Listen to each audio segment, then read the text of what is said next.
Fala, meus amigos, tudo bem com vocês? Tudo certo? De boa, tranquilidade?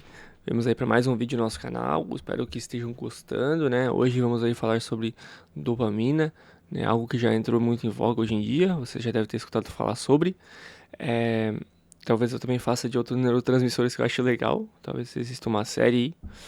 É, Hoje eu já peço desculpas pela minha voz, né? Estou novamente atacado da rinite.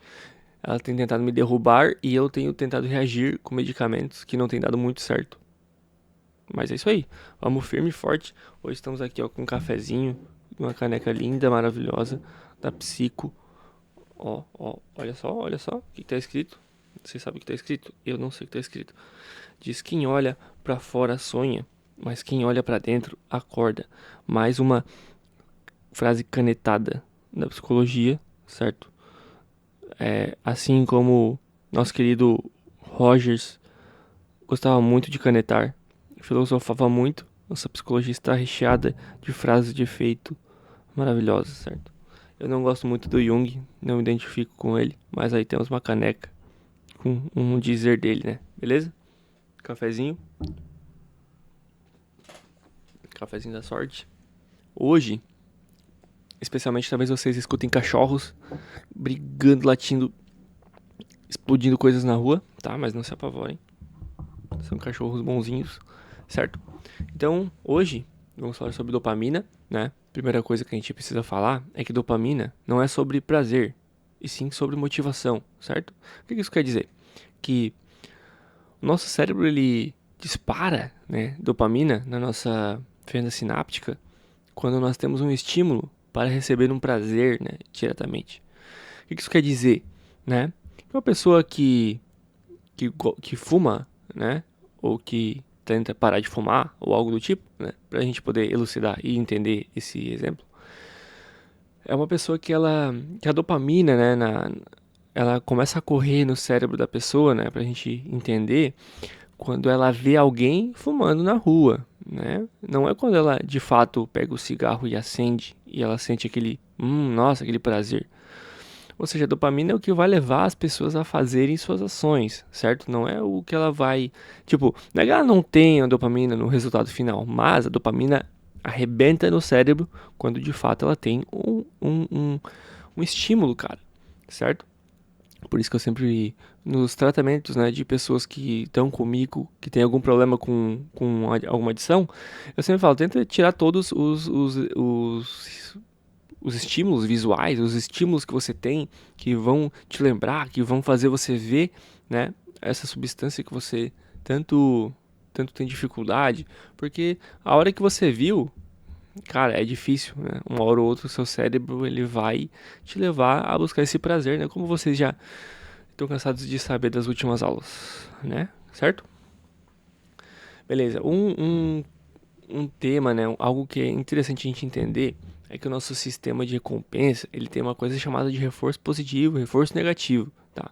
Vamos entender que é bem simplesinho, né, pra gente entender uma forma simplificada, né? Reforço positivo vai te levar a fazer esse comportamento de novo. Reforço negativo vai diminuir a propensão a você fazer esse comportamento, né? Então, é, isso é a maneira simples de explicar, tá? É um pouquinho mais complexo, mas isso aqui já vai ajudar a gente a entender muita coisa.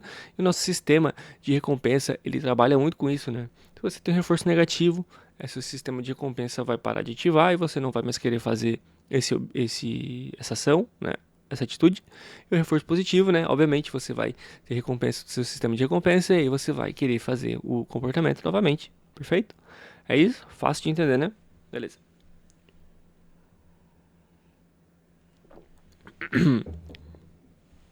Agora, vamos exemplificar melhor, certo? Vamos pensar num comportamento de reforço negativo, tá? Então, uma pessoa que ela tem fobia de entrar em carros, né? Porque sofreu um acidente, enfim, tem uma fobia de entrar em carros. Ela vai chegar perto de um carro porque ela precisa ir para outra cidade, ela vai se sentir muito desconfortável, ela vai ficar muito nervosa e o estresse dela vai aumentar muito. Então o que ela faz? Ela diz, não, vou ter que desmarcar, não vou ir, enfim, ela acaba tendo um comportamento de fuga e o cérebro dela acaba diminuindo a ansiedade. O que o cérebro dela vai entender? Bom, se eu sentir um estresse muito grande por um estímulo exatamente igual a esse, e eu fugir, eu ter esse reforço negativo, né? A minha ansiedade diminui. Então, eu vou continuar fazendo isso, certo? Então, a gente tem que ter muito cuidado com o nosso reforço negativo, porque ele vai tornar impossível da gente enfrentar coisas que a gente precisa enfrentar, da gente perder medos que a gente precisa perder, né? Se a gente não faz o que precisa ser feito e a gente sente esse alívio, a gente vai ter uma propensão maior a não fazer, certo? Então, e outra coisa importante é a gente saber de onde é que vem nosso reforço positivo. Se a gente tem um reforço positivo de algum lugar, de alguma coisa que a gente não deve ter esse acesso, é muito mais perigoso, certo? Porque da onde é que a gente está recebendo esse reforço positivo? E se a gente recebeu esse reforço positivo, nosso sistema de recompensa provavelmente vai querer voltar a buscar recompensas desse lugar, que talvez não seja muito interessante a gente, né, termos essa recompensa, né? Se é que dá pra dizer que é recompensa, né? Uma coisa que... Duas coisas, né, que são importantes da gente entender. Que existem recompensas do instinto, né, recompensas primárias, né, intrínsecas, que já estão no nosso sistema desde que a gente é humano, né? Comida, água, sono, sexo, são coisas que estão impregnadas dentro daquilo que a gente é, né? E são coisas que muitas pessoas têm problemas com isso, certo? Então, talvez por serem tão naturalescas, né, sejam tão difíceis da gente conseguir controlar elas, né? Porque hoje em dia nós temos recompensas exacerbadas quando se tratam dessas coisas, né? Comida, bebida, né? Principalmente, né? Talvez acho que principalmente, né? Que muitas pessoas têm dificuldade porque a gente tem estímulos infinitos, né? Muito diferente dos nossos antepassados, certo? Então, nós, certo? Como adultinhos, né? Ou como pessoas que vão sempre buscar um bem-estar, pessoas que sempre vão buscar a sua melhor versão, né? De fato. Porque se você tá escutando eu falar aqui é porque você tem interesse em melhorar, em aprender coisas novas, né? Muito bacana, parabéns pra você, né? Te respeito muito, certo? Então, você que tá me escutando e tá se identificando, nós temos que perceber que a recompensa existe, né? Dentro de coisas que não sejam fáceis para nós, de fato, percebermos que temos esse objetivo, essa recompensa, né? A gente tem que começar a perceber, porque muitas vezes, cara, você não consegue perceber alguma recompensa na sua meta, cara, e às vezes de fato não tem uma recompensa mesmo, você tá fazendo besteira, mas às vezes tem, e por que às vezes você tem muita dificuldade para engajar, tem muita dificuldade para conseguir de fato se entregar para esse objetivo e fazer o que precisa ser feito? Você continua falhando porque você não consegue enxergar uma recompensa, porque às vezes demora para chegar, né? Então, você tem que mentalizar, você tem que fazer uma maneira que você consiga de fato enxergar, entender que essa recompensa ela existe, cara, né? Que bacana. Então você vai fazer o seu cérebro trabalhar a seu favor, cara, porque se não existe um sistema de recompensa, né? Você não tem a dopamina trabalhando para fazer a motivação para você fazer o objetivo, você não vai fazer, cara, você não vai engajar, tá? Desculpa eu te falar isso, mas essa é a verdade. Se você não fizer seu cérebro trabalhar para você, você não, muito dificilmente vai conseguir engajar em alguma coisa que você de fato não consegue fazer com que o seu cérebro entenda, beleza? Show de bola. Existem recompensas, cara, que são subjetivas, né? E provavelmente é essas que vão dificultar você, cara. Se você não consegue esperar um ano para ver um objetivo físico, estético, em algum esporte que você está fazendo, musculação, corrida, sei lá, enfim, para você uma recompensa objetiva vai ser muito mais difícil ainda. Estudar, ler um livro, cara, que são coisas que não vão te dar um resultado que você consegue ver, certo? E às vezes vai ser difícil para você conseguir entender que ele de fato é uma recompensa para você, certo? Então, vá treinando aí o seu sistema de recompensa para pelo menos pegar as recompensas que conseguir entender e mentalizar e focar para fazer recompensas que a longo prazo sejam interessantes para você, para depois, quando você já tiver evoluído, você tiver entendido completamente, né, como você funciona, como é que você precisa de motivação para fazer as coisas, você vai conseguir pegar as lindas e queridas metas, recompensas subjetivas, né? E aí você vai estar muito, muito à frente de muitas pessoas que ainda não conseguem, tá? Beleza? Show de bola, né? Então, cara, dopamina é sobre isso, é sobre motivação, cara, sobre motivação. Sem motivação você não consegue fazer o que você quer e não é uma questão sobre subjetiva, mas é uma questão fisiológica, certo? Então, às vezes você não consegue fazer é porque você não está entendendo por que você está fazendo o que está fazendo, certo?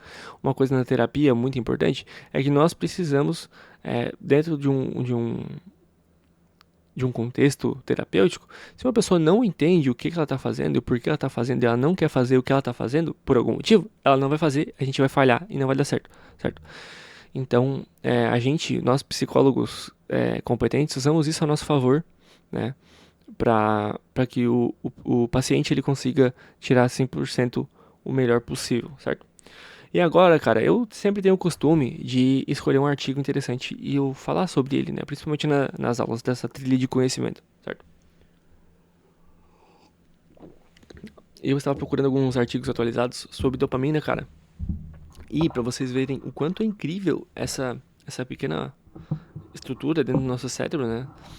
Eu não peguei apenas um artigo, eu peguei vários, tá? Só para vocês terem uma ideia de como é incrível essa substância, né? Esse neurotransmissor, né? Aqui, vamos dar uma olhadinha. Efeito comparativo de antagonistas de dopamina e de monoamina oxidase tipo B, inibitores, né? De monoamina oxidase tipo B para doença de Parkinson, né? Um tratamento de comparação, né?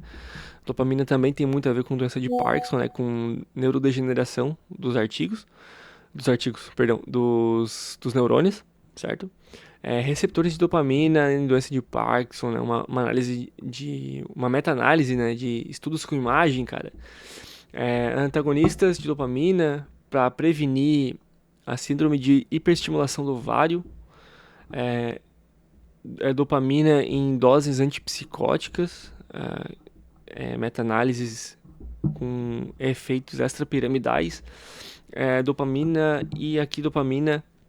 em distúrbios, né, de depressão maior, né, meta-análises e revisões sistemáticas em vivo, né, que estão sendo feitas hoje em dia. Cara, isso é muito incrível, né?